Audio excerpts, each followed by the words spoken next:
day all. This is TJ, the Park Bopper, coming to you today from SeaWorld, Orlando. Today's mission, we're going to ride Pipeline, the new surf coaster here at SeaWorld. We're going to check a little bit of the Seven Seas Food Festival. If this sounds like something you're interested in, please join me.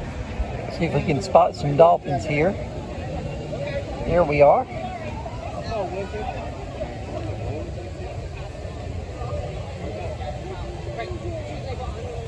These are going to be young and adolescent dolphins. Maybe a mom. You can see the baby there.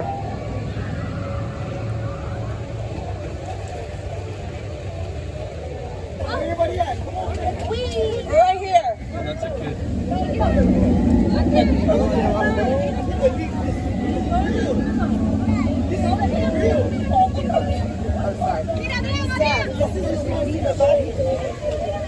You see this nice signage that they've gotten up this year, pointing out the different markets that are available for the Seven Seas Food Festival for this year. As you can see, they have a 15 item package for $85 and 10 for $70. So I think the first order of business today is to actually get something to eat.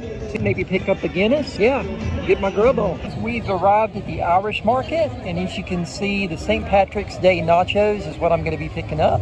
All right, guys, so here is a look at the Irish nachos with the pickled red onions, the cheese, the corned beef, and those are actually potato chips as your nacho base. And of course, I got a Guinness. My good old Guinness out here. I'm gonna give these a shot. It's gonna start with the nachos here. Got a little bit of the cheese, the corned beef, and the onion on there. So let's give it a shot. All the flavors are there. Everything has a good taste to it. The temperature is not quite right. I would rather have some of that cheese melted. I know these were sitting under a heat lamp, but they're very not melty. I feel like if it would have sat under either a salamander or a broiler for just a second, it would be much, much better. Even if it was the dish was cold, the textural aspect of it, having melty cheese, getting the corned beef a little bit hotter might be better. It's okay. I don't know if I would get it again, but it's a decent choice. Serving size is a little light for $13. As a free sample of the Seven Seas Food Festival, it's not a bad choice. And of course, I always love the Guinness. Make sure, if you do get your Guinness, to ask for at least a cup. Those are my thoughts. Gabriella's hat had been promised to the son of a neighboring chef, Antonio Boyard, who was doing amazing things with ketchup and beef drinks. But even his proclivity for in the dining room was no match to his love, Gabriella.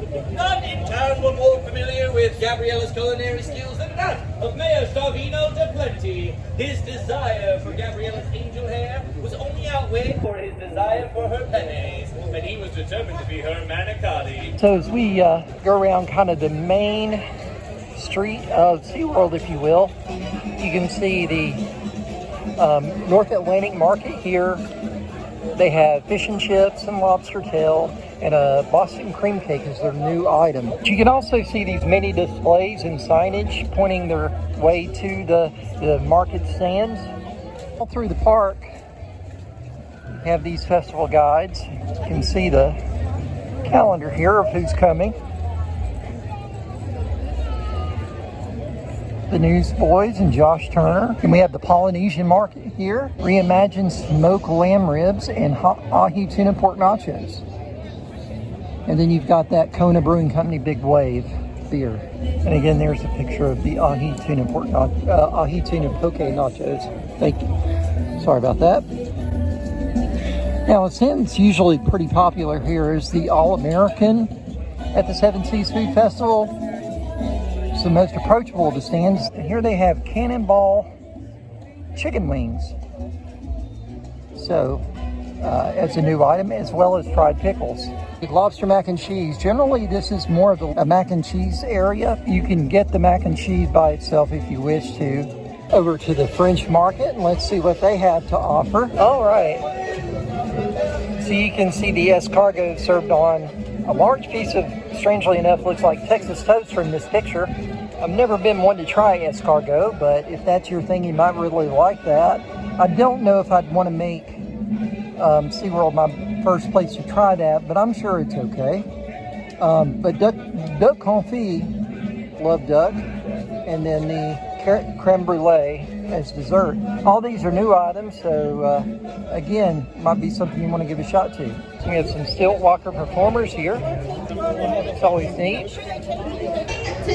One kind of new thing that I'm seeing here are staff members actually making announcements, kind of like barkers at a festival, which is really cool.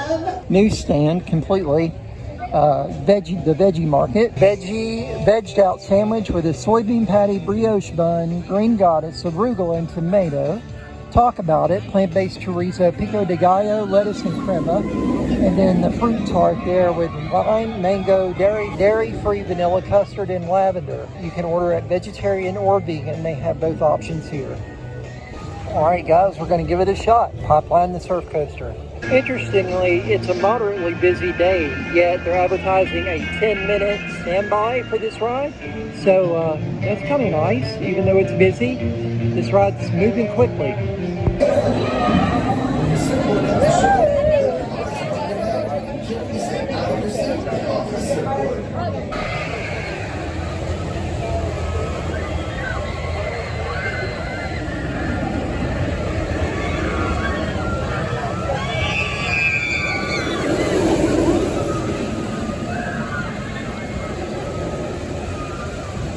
So I wanted to give you just a few thoughts of Pipeline and my thoughts of that. Excellent coaster, adequately long enough. It's kind of difficult to really put into words the feeling the first airtime that you hit on that coaster because you're supporting your full weight. The mechanism works very well. Come here, you must do this ride Pipeline. I think if you're a coaster enthusiast, definitely a novel experience to ride this coaster. Overall, I think it's a great addition to this park, around the same length as Icebreaker. Just a really good experience. They have the Caribbean market here under Pipeline, where you can get Jamaican jerk slider, the mojo pork tostone, and their new offering, the rum cake and the tostone. So, yeah, that's your bag. Do it.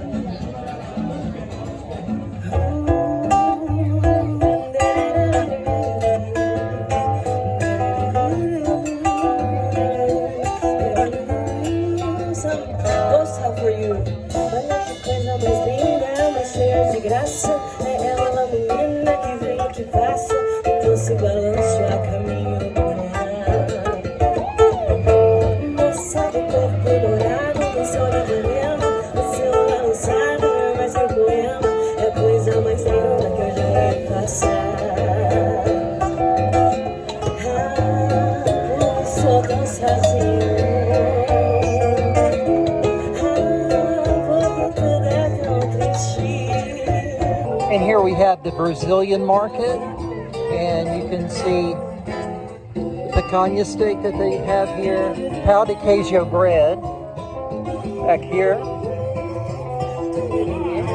and galahada, which is that roasted chicken thigh with saffron rice. Looks pretty good. Might have to give this a shot when I come back. Really, Mardi Gras Central is what they have set up here in front of the Arctic Experience. Kind of pan across at altitude further, you can see that there's a DJ spinning some music, and up here you have a stage for live acts for Mardi Gras. So, all right, over across from the Arctic Experience, before you go to Sesame Street Land, they've got the Mexican market set up, and you can see that they have taco al pastor, Mexican street corn, which is always good, but $11, that's a little bit much for corn. And then a dulce de leche mini cake. Gulf Coast Market, which is right next to the Mexico Market. You have the boudin balls, which are new. I don't know if you've had those. They're akin to a Creole arancini. Then you have shrimp and grits and Bananas Foster beignets.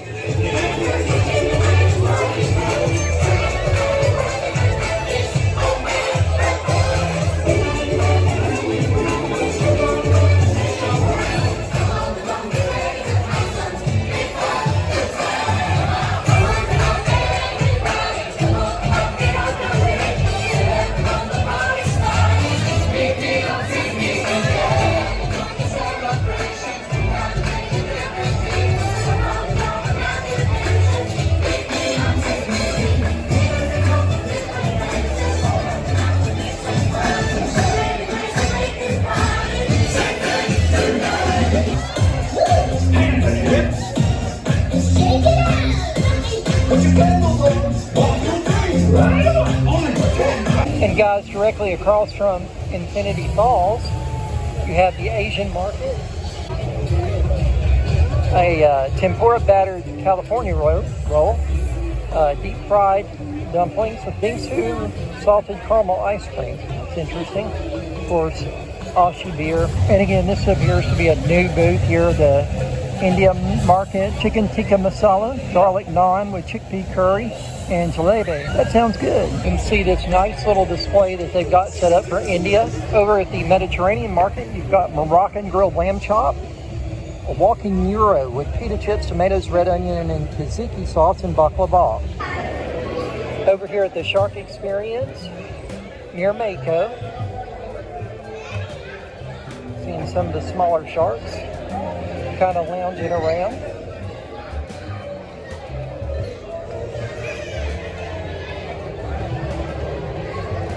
All right, guys, we've had a great and fun day here at the Seven Seas Food Festival at SeaWorld. Got the opportunity to see some great musical acts, including Portuguese version of Girl from Ipanema, which was very entertaining.